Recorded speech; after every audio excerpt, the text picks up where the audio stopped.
Is boiling today, and you know what else is hot? The question whether should come in as a short-term trainee or specialist pathway. So let's talk about the pros and cons of each of this. So short-term training, look, if you are a surgeon and allied like neurosurgery, orthopedics, urology, ENT, um, upper GI, lower GI, interventional radiology, and even gynecology and obstetrics, you're much more likely to get a short-term fellowship in these specialties, ophthalmology as well.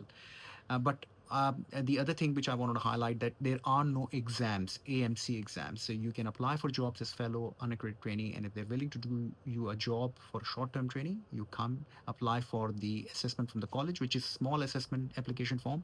And once you're given a green light, you're good to go. All you've got to do is have an English test and my Intel verification of your MBBS and your specialist qualification. Now, the cons of short-term training pathway is that it's only for 2 years max.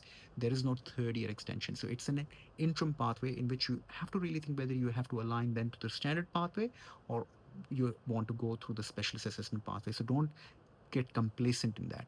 The second thing, none of the time that you spend here, 2 years, will count towards your specialist assessment process or your formal training.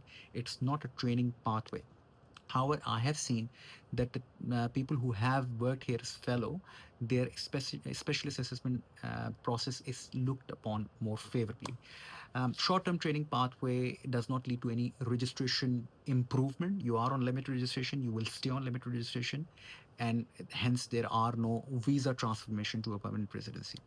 Now, a specialist pathway assessment is open for all categories: general medicine and allied, surgery and allied, plastic surgery, cardiothoracics, dermatology, radiology, radiation oncology, everything you can apply for specialist assessment. And once you've got the substantial partial comparability assessment, I've seen the hospital actually treat your application as a job for a job more favorably.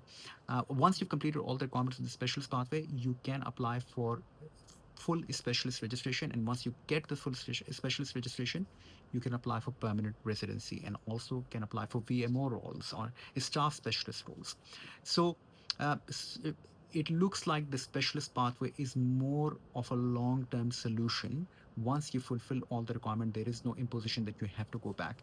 So what's the final solution? Like if you are surgeon or allied and you're not really sure about your credentials, you want to test the water, short-term training pathway might be the way to go.